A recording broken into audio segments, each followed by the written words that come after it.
तो पूछ लें। नहीं सर, बस पढ़ के भूल जाते हैं सर। पढ़ के भूल जाते हैं, इसलिए कोई सवाल रेज नहीं होता। उसी वक्त नोट करते जाया करें।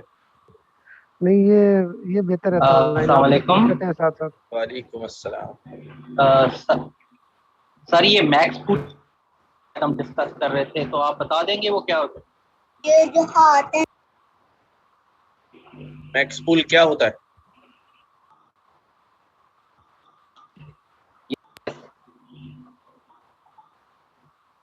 अच्छा सर, मेरा एक सवाल था कि ये ANN, CNN और ये डीप लर्निंग, ये सब एक ही चीज़ें हैं या इनमें कोई डिफरेंस है? मतलब या डीप लर्निंग की ब्रांचेस हैं ANN, CNN, मतलब क्या है ये? डीप लर्निंग और न्यूरल नेटवर्क्स की बात कर रहा हूँ। ये दोनों एक ही चीजें हैं। Deep learning is a subject and neural network is the technology behind deep learning.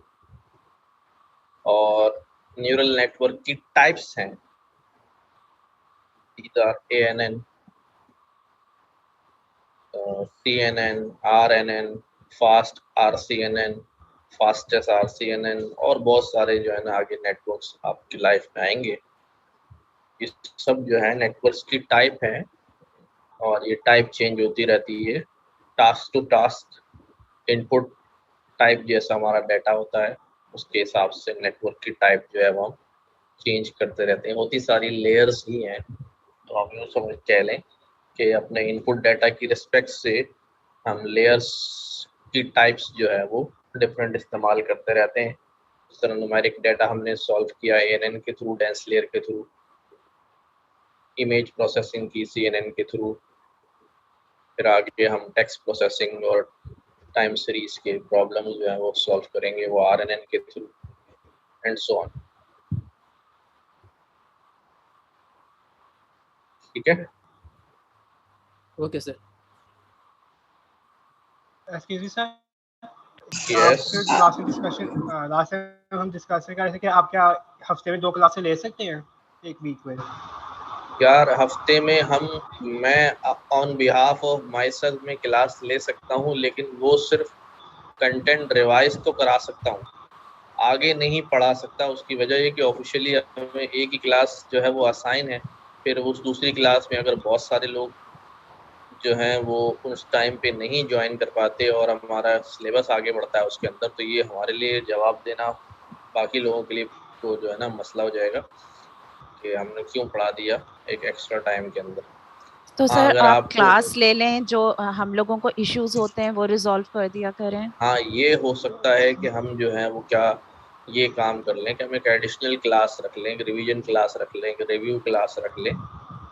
हाँ, ये क्योंकि हो सर सकता पता है है। कोडिंग में बहुत इश्यूज आते हैं जो हम लोगों से रिजॉल्व नहीं होते, क्योंकि हम लोगों का पीछे से कोई फैमिली बैकग्राउंड थोड़ी है एआई का, तो वो हम लोगों को खुद पर्सनली सॉल्व करने होते हैं और कोई ट्यूशन नहीं, नहीं है कि कोई गाइडलाइन हमें दे दे। वो तो जो है ना वो किसी का भी बैकग्राउंड जो है ना वो एआई का नहीं होता है। सबने ही जो है एक्सप्लोर करके और सारी चीज़ें करके करना होता है।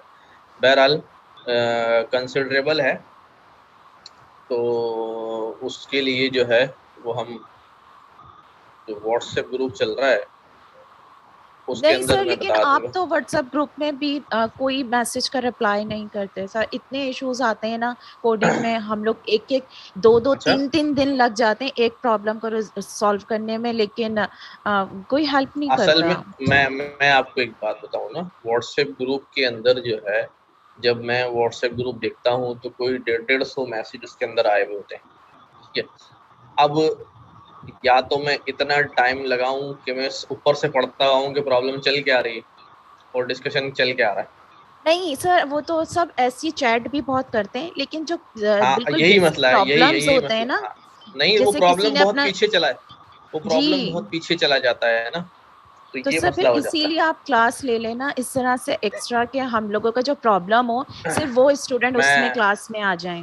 मैं यही कह रहा हूँ कि मैं व्हाट्सएप ग्रुप, आपने मेरी बात पूरी नहीं होने दी थी ना, मैं व्हाट्सएप ग्रुप के अंदर अनाउंस कर देता हूँ जी। कि हम वीक में किसी दिन जो है ना, या आप लोग ही व्हाट्सएप ग्रुप में जो है डिसाइड करके मुझे बता दें नहीं सर, आप कि भाई डिसाइड कर दें, feasible हम लोग feasible एनी टाइम टाइम जो है। अवेलेबल होंगे, बस हमारे प्रॉब्लम सॉल्व हो जाएं। सही है, जी जी सर। तो अस्सलाम वालेकुम सर। वालेकुम सलाम। सर मुझे क्वेश्चन पूछना था। हमने फर्स्ट एग्जांपल की थी एमनीसेट के ऊपर हाँ, कॉन्वोल्यूशनल नेटवर्क की। ठीक तो है। जब मैंने उसकी एग्जाम मतलब मैंने उसका प्रैक्टिकल वर्क किया, तो मुझे ये क्वेश्चन पूछना था। हमने पहले मॉडल को ट्रेन किया कॉन्वोल्यूशनल पे, उसके बाद हमने अपना इंपोर्ट किया डाटा एमनीसेट का, और उसके बाद हमने उसके ऊपर वही जो मॉडल हमने ट्रेन किया हुआ था कॉन्वोल्यूशनल से, उसको हम आगे लेके चले।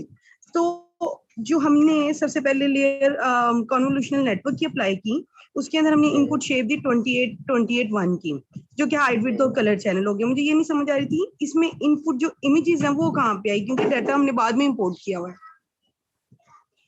नहीं, जो आप मेरी बात गौर से सुनिएगा एक बार तवज्जो से। जब आप कह रही है ना कि हमने मॉडल ट्रेन किया, नहीं, वो जब आप मॉडल लिख रही होती हैं, लेयर्स ऐड कर रही होती हैं, कन्वोल्यूशन, मैक्स पूल और सारी चीजें, ये आप मॉडल का आर्किटेक्चर बना रही होती हैं। अभी मॉडल को डाटा फीड नहीं हो रहा होता, अभी आपने मॉडल का स्ट्रक्चर जो है वो बिल्टअप कर लिया है। डाटा फीड तब होता है क्योंकि हमारी प्रैक्टिस हमने इस बुक के हवाले से यही रही है कि पहले आर्किटेक्चर बनाते हैं, उसके बाद डाटा की प्री प्रोसेसिंग करते हैं कि मॉडल को डाटा किस शेप में जाना है। डाटा प्री प्रोसेसिंग के स्टेप्स के बाद फिर हम आखिर में जो है मॉडल को कंपाइल और उसका फिट मेथड चलाते हैं। जब मॉडल का फिट मेथड चलता है ना, वहां पर से डाटा जो है जाता है, मॉडल को हिट करता है। ठीक है, जी जी सर, ठीक है, मुझे क्लियर हो गया। जैसे मुझे ये ये था देखें, कि वो ये सीक्वेंशियल हाँ, चल रहा है। जैसे ठीक है, ये मैं आपको दिखाऊं ना, ये सारी प्री प्रोसेसिंग चल रही है, जी जी फीचर एक्सट्रैक्ट हो रहे हैं, ये हो रहे हैं, वो हो रहे हैं, ये यहाँ पर ये मॉडल का आर्किटेक्चर बना, और इसके बाद जी ये मॉडल यहाँ कंपाइल हुआ और फिट में देखें ये ट्रेन फीचर्स, ट्रेन लेवल जी के फिट मेथड के अंदर से डाटा जो है वो फीड हो रहा है। अब वो ठीक जो हो गया। डाटा प्री प्रोसेसिंग वाला काम है वो आर्किटेक्चर बनाने से पहले कर लें या बाद में कर लें, बस इस फिट मेथड से पहले पहले डाटा रेडी हो जाना चाहिए। चाहे वो आप स्टार्ट में कर लें, चाहे वो मिड में कर लें, या इस फिट मेथड से एक लाइन पहले कर लें। जी सर, ठीक हो गया, थैंक यू सो मच। तो सर एक रिकॉर्डिंग ऑन नहीं हुई। अभी मैंने रिकॉर्डिंग इसलिए नहीं करी कि डिस्कशन चल रहा होता है। सर ये जो क्वेश्चन था ये काफी मतलब इम्पोर्टेंट था, मुझे भी लगा शायद ये होना चाहिए था। अच्छा, चलो चले ठीक है। मैं ऑन कर देता हूँ, ऑन कर देता हूँ। सर एक क्वेश्चन था थोड़ा सा इससे हटके, ये जो जी, जी। बात हो रही है ना हमारे कोर्स के हवाले से, ये मैं देखा हाँ, था जहां साहब ने एक जो अभी लॉन्च किया है operation unicorn, Recording in progress.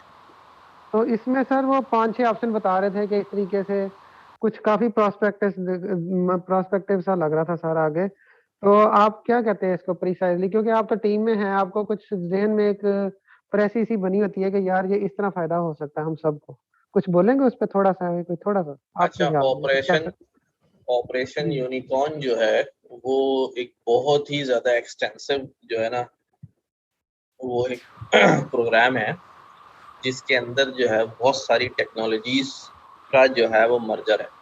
Basically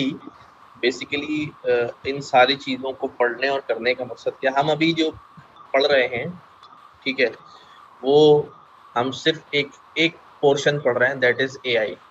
लेकिन मार्केट के अंदर जो काम है या जो बड़े स्टार्टअप्स हैं, उनको क्या चीज़ चाहिए होती है? उनको चाहिए होती है स्मार्ट एप्लीकेशन।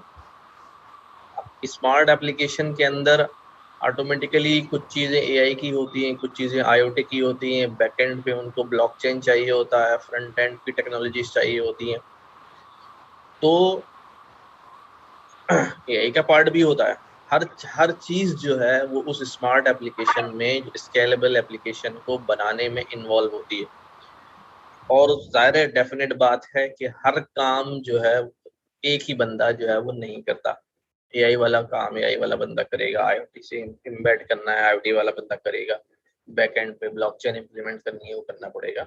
लेकिन एक जो डेवलपर होता है वो एक फुल स्टैक डेवलपर होता है, जो फ्रंट एंड का काम भी करता है, बैक एंड का काम भी करता है, डिजाइनिंग भी करता है वेब की। तो यूनिकॉर्न में जो है वो एक ऐसा ही डेवलपर बनाने की कोशिश की जा रही है जो फुल स्टैक बने। आपकी अपनी एक्सपर्टीज तो अपने डोमेन में होंगी, लेकिन इस यूनिकॉर्न के थ्रू जो है वो आप लोग ब्लॉकचेन और दूसरी जो टेक्नोलॉजीज हैं जो स्मार्ट एप्लीकेशन बनाने में इस्तेमाल होती हैं, उनके ऊपर भी आपको काम करने का मौका मिल जाएगा। अच्छा, इसके अंदर ये कि हजारों लोगों में से अगर इस लेवल के, अच्छा, इसके अंदर ये है कि बहुत सारे लोगों में से इसके अंदर अगर हमने बहुत थोड़े से भी तादाद जो है वो इन डेवलपर्स की प्रोड्यूस कर दी मार्केट में, जो ये सारी टेक्नोलॉजीज पर और ये सारी चीज़ों पर काम करना जानते हैं, तो ये जो है ना बहुत बड़ा जो है ना मार्केट के अंदर काम होगा, क्योंकि कंप्लीट पैकेज के साथ जो है ना कोई डेवलपर इस तरह मिलता नहीं। तो एक अच्छी चीज़ है। मैं समझता हूँ कि अगर आप उसके अंदर से जो है ना 100% नहीं, अगर आपका लेवल ऑफ लर्निंग जो है वो 50% टेक्नोलॉजीज में हो जाता है, तो you will be very good in the market. ठीक है ना, क्योंकि कुछ चीज़ें हैं ज़ाहिर डिफरेंट होंगी, मेहनत बहुत करनी पड़ेगी उसमें। आपके ख्याल से बहुत चैलेंजिंग होगा सर ये? हाँ, तो ये स्टार्ट में तो हम एक में ही कर सकते हैं ना, एक्सपर्टीज ले सकते हैं ना, वो तो आहिस्ता आहिस्ता ही है कि एक्सपर्टीज मल्टीपल फील्ड में लें। हाँ, इसलिए ये है कि आप लोग, क्योंकि अभी Q3 है और आपको ये भी पढ़ना है और अभी काफ़ी सारी नॉलेज लेनी है, तो अगर आपके पास टाइम है, आप स्टूडेंट हैं, जॉब नहीं करते हैं, you have enough time to study, तब तो उसकी तरफ चले जाएं। लेकिन अगर आपका टाइम कम है तो पहले एक चीज़ को फोकस करें और इसकी जो है वो आपको अच्छी नॉलेज हो जाए कि आप इसके अंदर खुद कुछ कर सकें, एक्सप्लोर करके कोई प्रॉब्लम सॉल्व कर सकें, तो फिर आहिस्ता आहिस्ता जो अपना डोमेन की जो स्टडी है उसको दूसरी डायरेक्शन में ले जाना शुरू करें। टीम भी बन सकती है सर, टीम भी बन के ये हो सकता है कि सर्टन पीपल फ्रंट एंड पे बेहतर होते हैं डिजाइनिंग वगैरह में, सर्टन बैक एंड पे होते हैं, तो टीम बन के, क्योंकि यही बेस्ट वे होता है। अदरवाइज एक्सपर्टीज हर एक में लेनी वो बड़ा मसला हो जाता है, क्योंकि टाइम होता है एक बंदे के पास। वो तो हर चीज में एक्सपर्टीज आ भी जाएगी, लेकिन सब चीजों में एक्सपर्टीज एक साथ नहीं आएगी। जी हाँ, पहले एक चीज में आएगी, फिर दूसरी चीज में आएगी। फ्रीक्वेंटली अपडेट्स आती हैं, किसी एक सॉफ्टवेयर के साथ भी या एक टेक्नोलॉजी के साथ भी अपडेट रखना अपने आप को बड़ा चैलेंजिंग होता है। उससे बेहतर होता है कि टीम बने और फिर जो है ना उसके साथ साथ आप करते रहो। हो जाए टीम में ये होता है कि हर बंदा दूसरे बंदे पर डिपेंडेंट हो जाता है। तो फुल स्टैक में ये है कि आप खुद एक इंडिपेंडेंट बंदे हो जाते हैं। बहरहाल लर्निंग के हिसाब से और जो है ना वो एक अच्छा इनिशिएटिव है, उसको फॉलो करना चाहिए जिस हद तक जा सकते हैं।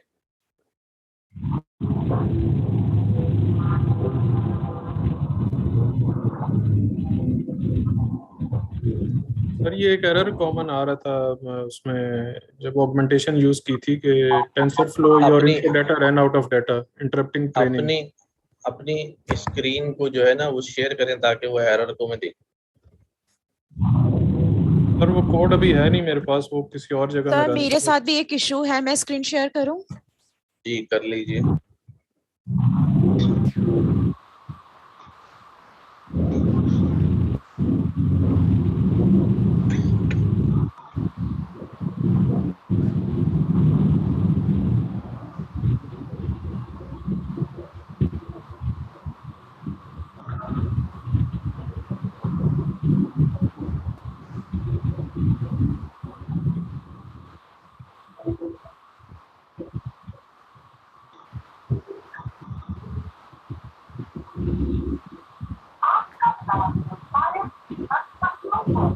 अस्सलाम वालेकुम सर। वालेकुम सलाम। सर एक बात पूछनी थी सर। जी पूछे। सर जो मास्टर्स है डेटा साइंस में, वो जो है वो वर्क करता है अगर हम डेटा साइंस की फील्ड में अगर कैरियर परस्यू करना चाहते हैं तो? मास्टर्स इन डेटा साइंस, हाँ MS इन डेटा। हाँ वर्थ क्यों नहीं करता, भी बहुत वर्थ करता है। और मतलब पाकिस्तान से बंदा कर सकता है या बाहर से करे? जहाँ से भी करे यार, बाद में काम करना पड़ेगा, बस ये याद रखना, काम आना चाहिए। आपके पास पोर्टफोलियो बनता रहना चाहिए, वर्किंग आपके पास जो है ना अच्छी होनी चाहिए। बाहर से भी करके आ जाएंगे, चलिए ठीक है, कोई इम्प्रेस हो जाएगा, बाहर से कर लिया, आपको जो है ना वो डिग्री भी आपके पास है, लेकिन जब आप वर्किंग एनवायरनमेंट में बैठेंगे तब क्या करेंगे जब सर तक आपको सर यहाँ पे जो पाकिस्तान में है, मतलब बहुत कम सॉफ्टवेयर हाउसेज हैं जो प्योरली एआई में काम करते हैं या डेटा साइंस की फील्ड में काम करते हैं, और अगर मतलब किसी की कोई पोस्ट वगैरह आती भी है तो मिनिमम 2 ईयर 3 इयर्स का एक्सपीरियंस मांगते हैं कि यार हमें data science associate data scientist चाहिए, लेकिन उसका 2-3 इयर्स का एक्सपीरियंस होना चाहिए। तो मतलब स्टार्ट कहाँ से करें, नहीं मतलब वो मांगने को तो वो मांगते हैं, बट अगर आपके पास जो है ना क्वालिफिकेशन मीट कर रही होगी, आपके पास पोर्टफोलियो होगा तो काम चल जाता है, ठीक है ना। और लग रही हैं जॉब्स यहाँ कराची में, तो मैं बहुत जानता हूँ अल्हम्दुलिल्लाह, स्टूडेंट जो है बहुत ज्यादा ऑक्यूपाई हो रहे हैं डेटा एनालिटिक्स में, डेटा साइंस में, बिजनेस इंटेलिजेंस में। सर लाहौर में, मैं लाहौर में हूँ ना, तो मुझे लाहौर में ना काफ़ी ज़्यादा इश्यूज जो हैं इस मतलब यहाँ पे सर सिर्फ एक से दो सॉफ्टवेयर हाउस है लाहौर में, एक नेक्स्टविच के नाम से है, लेकिन वो सर इंटर्नशिप ऑफर ही नहीं करते हैं यार। अभी मेरे एक स्टूडेंट की जॉब लगी है, आपका लाहौर का ऑफिस है, वो कराची से काम कर रहा है, वी क्रंच के नाम से बिजनेस इंटेलिजेंस पे काम कर रहे हैं। अभी 3-4 दिन की बात है, उससे 10 दिन की बात होगी बल्कि ज्यादा। सर आप तो लाहौर वाले गाइड कर देंगे इसके रिलेटेड जो है।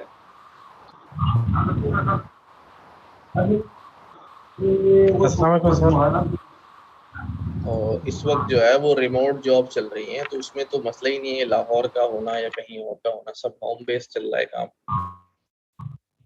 अस्सलाम वालेकुम सर। वालेकुम सर आप सलाम। काइंडली अपना सर जो चैट में शेयर कर देना। क्या शेयर मेरे सर व्हाट्सएप जो है क्लास का बना हुआ है, वो काइंडली चैट में भाई शेयर कर कोई व्हाट्सएप का लिंक जो है वो चैट में डाल दो। सर जी सर मेरा एक क्वेश्चन था, जो आप पेज डिस्प्ले स्क्रीन पर, इसके थोड़ा सा ऊपर एक कोड में मसला था।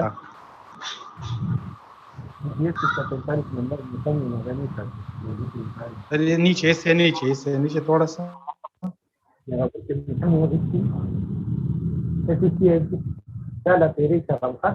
थोड़ा सा ये नीचे, वाला, ये और थोड़ा सा नीचे, ये हाँ इससे भी नीचे। नहीं सर, जो इससे थोड़ा सा ऊपर जो कोडिंग था प्रिंट, यहाँ सर नीचे, और प्रिंट मैंने लिखा था, इससे थोड़ा सा नीचे, थोड़ा नीचे। डेटा समरी की बात कर रहे हैं सर, वो जो मॉडल की समरी। इससे थोड़ा ऊपर, हाँ समरी नहीं है ये समरी से थोड़े से नीचे, ये कुछ आउटपुट हमने शो किया था। प्लीज पेज नंबर बताएं। पेज नंबर 173 ये सर सर इसमें जो हमने आउटपुट डिस्प्ले किया है, इसमें 30 और ये 4, ये समझ नहीं आ रहा। 30 और 4 ये समझ नहीं आ रहा। जी सर। अच्छा। कि असल में आज मैंने ये समझाना था feature extraction with data augmentation. ये हमने पिछली दफा तो नहीं पढ़ा था ना ये सर, मैंने आगे पढ़ लिया है, प्रैक्टिस भी किया है, लेकिन ये समझ नहीं आ रहा। पढ़ा दें, अभी आपने अभी नहीं पढ़ाया हुआ। अभी मैं समझा देता हूँ इसको, अभी मैं समझा। ठीक है सर। अच्छा, लास्ट टाइम हमने यहाँ तक काम कर लिया था पिछली क्लास में, feature extraction with using pre trained convolutional base जो है वो इस्तेमाल करके।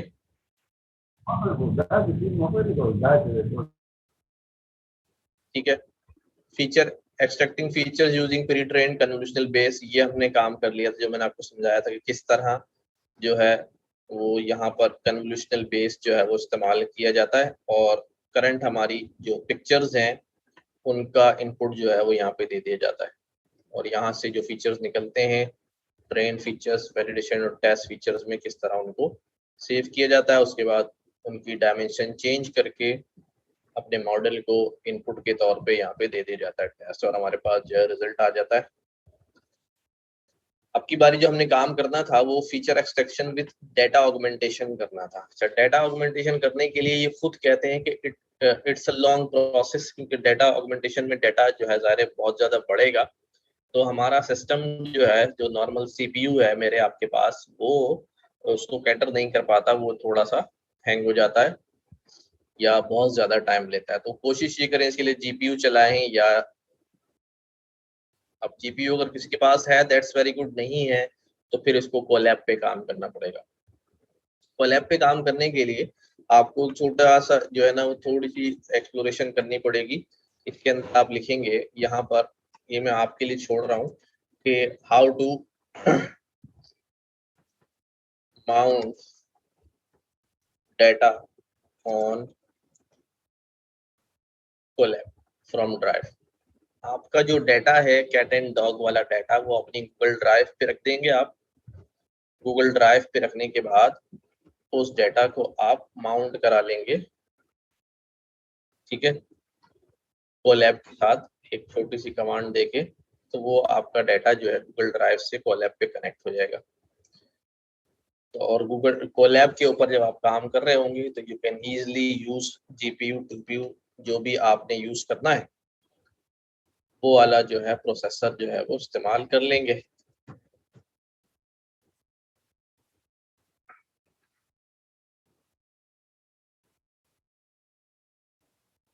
अच्छा, जब तक कोलैब चलता है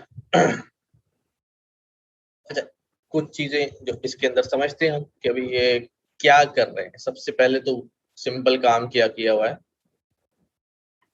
ये अपने लेयर्स हैं, आपने मॉडल बनाया, मॉडल के अंदर अपना जो इंपोर्ट किया है आपने कन्वोल्यूशनल बेस, उसको यहाँ पर ऐड कर दिया। यानी कन्वोल्यूशनल बेस पूरा उठा के यहाँ रख दिया। समझ लें यहाँ तक तो क्या आ चुका है, BGD16 मॉडल आ गया। अगर मैं यहाँ समरी में देखूं लेयर टाइप में, डायरेक्ट हमारे पास हमारे मॉडल के अंदर एक लेयर के तौर पे पूरा मॉडल यहाँ बैठा हुआ है। यानी इस एक लेयर के अंदर पूरा मॉडल यहाँ पर आ गया। ओके हो गई बात। इतने पैरामीटर जनरेट हुए, ये हमने पीछे देखे हुए, इतने पैरामीटर लेकर आया था ये 14 मिलियन के करीब। उसके बाद इसका जो भी आउटपुट आएगा उसको हमने फ्लैट कर दिया।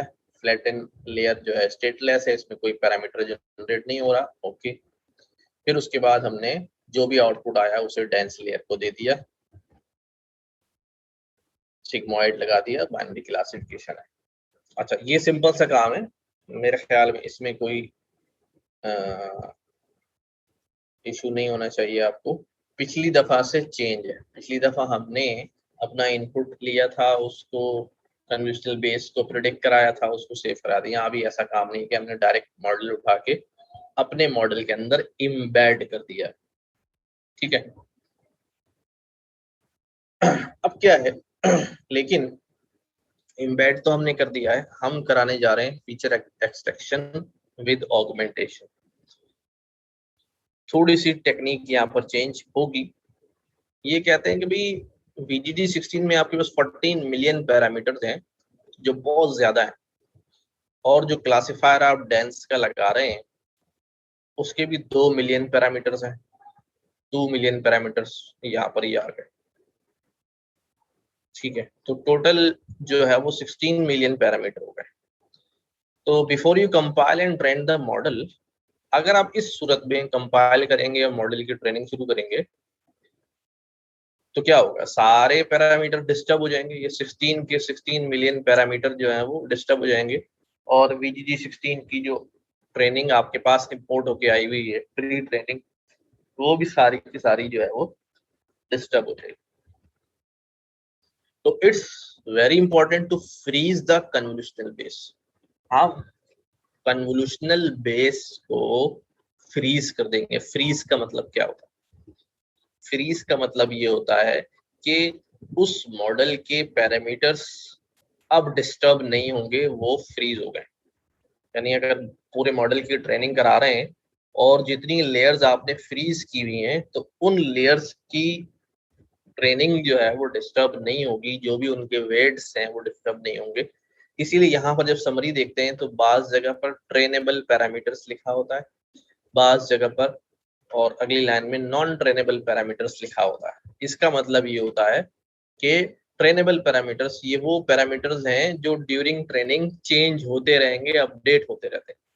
एंड नॉन ट्रेनेबल पैरामीटर्स ऐसे पैरामीटर्स होते हैं जिनको हमने फ्रीज किया हुआ है, वो ट्रेन नहीं होंगे, ठीक है, वो फिक्स रहेंगे, जो थे वही रहेंगे, उनकी वैल्यूज अपडेट नहीं होंगी, ठीक है। तो फ्रीजिंग अ लेयर और सेट ऑफ लेयर्स, फ्रीजिंग का मतलब क्या है कि एक लेयर या कई लेयर्स को फ्रीज करना, इसका मतलब है preventing their weights from being updated during training, उसके वेट्स को ट्रेनिंग से रोकना। If you don't do this, then the representations that were previously learned by the convolutional base will be modified during training. अगर आप ऐसा नहीं करेंगे, अभी मैंने बात बताई, तो जो representations during training previously यानी जो प्री ट्रेन लिया है अपने नेटवर्क, उसमें जो कुछ लर्निंग की थी वो सब क्या हो जाएगी, वो मॉडिफाई हो जाएगी, because the dense layer on the top are randomly initialized, क्योंकि जो टॉप पर आपने डेंस लेयर लगाई है वो रैंडमली इनिशियलाइज होगी। Very large weight updates would be propagated through the network, effectively destroying the representation previously learned. जी उसामा शकील सवाल पूछे।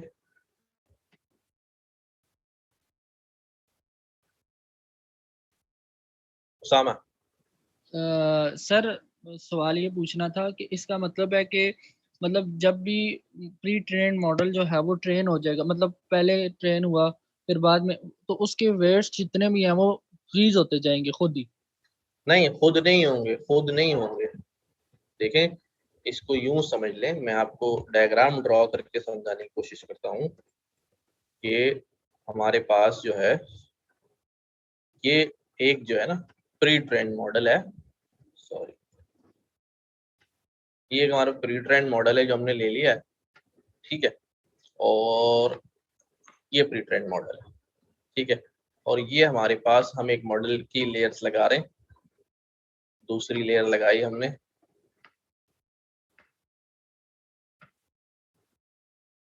तीसरी लेयर में हमने क्या किया, ये प्री ट्रेन मॉडल जो है वो एम्बेड कर लिया अपने मॉडल के अंदर, और हमारी अगली लेयर्स जो है वो कंटिन्यू है। ओके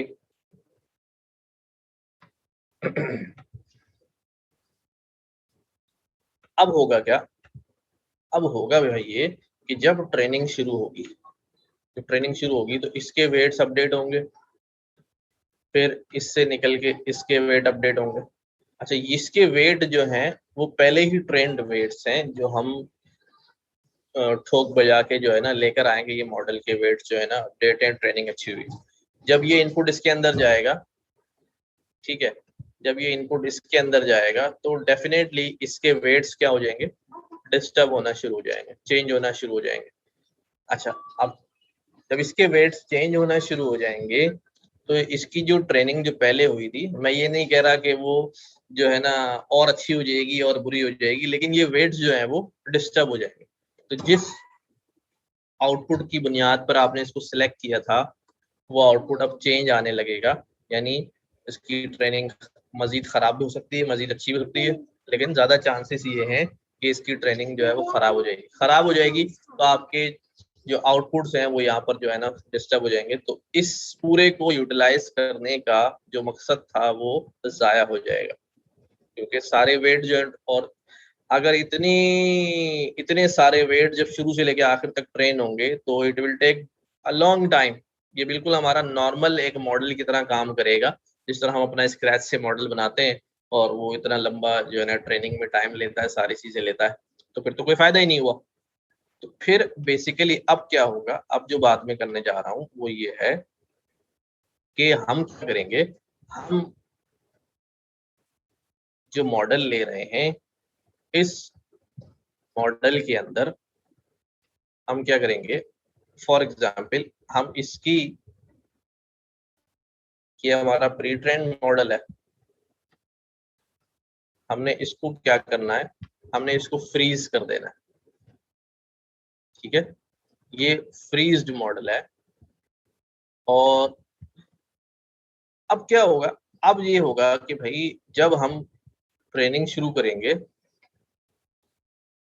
और दूसरी लेयर्स जो है वो ट्रेनिंग शुरू करेंगी, तो ये यहाँ तक के जो वेट्स हैं वो तो अपडेट हो रहे होंगे, इसके वेट्स अपडेट नहीं हो रहे, तो फिर इसको रखने का फायदा क्या है? तो अब इस पूरे मॉडल को, मैंने पहले भी बात समझाई थी कि हम पूरे मॉडल को अनफ्रीज नहीं करेंगे, हम इसकी कुछ लेयर्स, एक लेयर या 2 लेयर जो है वो सिर्फ अनफ्रीज कर देंगे। समझ रहे बात? ताकि ये जो ट्रेनिंग हो रही है ये इसके साथ जो है वो ट्रेन हो जाए, इसके साथ कंबाइन हो जाए। अभी ये टेक्निक हम देखेंगे नीचे कोडिंग के थ्रू। तो ये अब दोनों जो मॉडल्स हैं वो आपस में क्या हो गए, वो कंबाइन हो गए एक लेयर को अनफ्रीज करके। अब इधर आ जाए, अब हमने क्या किया, ये कहता है अभी in Keras you freeze a network by setting is trainable attribute to false। किसी मॉडल का ट्रेनेबल एट्रीब्यूट अगर फॉल्स कर दूं तो वो अनट्रेन हो जाएगा, और ट्रू कर दूंगा तो वो ट्रेनेबल हो जाएगा। तो अब मैं क्या कर रहा हूं, यहाँ क्या क्या क्या print this is the number of trainable weights. अब ट्रेनेबल वेट्स कैसे निकालें? लेंथ, मॉडल हमारा क्या है, model dot trainable weights. Model हमने क्या बनाया अभी, ये हमारा मॉडल है, ये हमारा मॉडल का ऑब्जेक्ट है। इस मॉडल के ऑब्जेक्ट को हमने बोला इसका एक पैरामीटर होगा ट्रेनेबल का, जैसे मैंने भी यहाँ बताया कि हर मॉडल का एक ट्रेनेबल का पैरामीटर्स होता है। तो मॉडल का ट्रेनेबल वेट्स का जो है ना वो पैरामीटर उठाया और उसकी लेंथ मालूम कर ली। जब उसकी लेंथ मालूम की तो इसकी लेंथ क्या बता रही है, ये इसका आउटपुट आ रहा है, this is the number of trainable weights before freezing the convolutional base.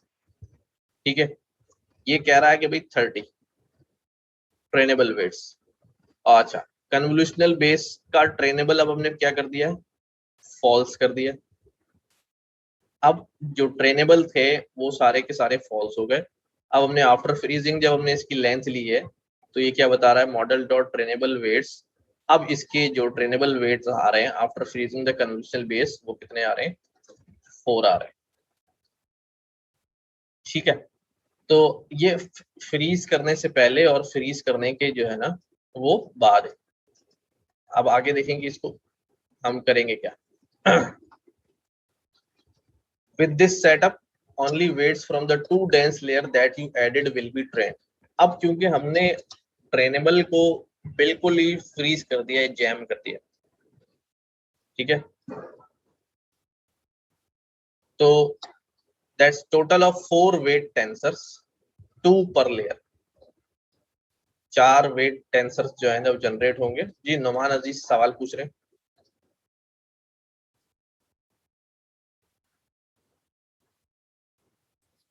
Numan sir मेरा क्वेश्चन ये है कि हमने अब सारे ट्रेनेबल पैरामीटर जो हैं वो फ्रीज कर दिए हैं, तो ये 4 क्यों आ रहे हैं? नहीं, सारे इधर देखो 4 इसलिए आ रहे हैं कि जब हमने सारे ट्रेनेबल फ्रीज कर दिए, किसके, ट्रेनेबल वेट्स, ठीक है, this is trainable weight before freezing the convolutional base को फ्रीज करने से पहले, और कन्वोल्यूशनल बेस को फ्रीज और अनफ्रीज कर रहे हैं ना, तो ये जो डेंस वाली लेयर है ये तो बाकी है ना, अभी 2 लेयर जो है, इसका वेट और बाइस, इसका वेट और बाइस 2 टेंसर हो गए, इसका वेट और बाइस 2 टेंसर हो गए, तो 4 जो है इसके टेंसर अभी फ्री है। ठीक सर समझ आ गया। ठीक है, 4 टेंसर जो है उसके फ्री है। 30 में से जो 26 टेंसर हैं जो कन्वोल्यूशनल बेस के थे वो जो है वो फ्रीज हो गए।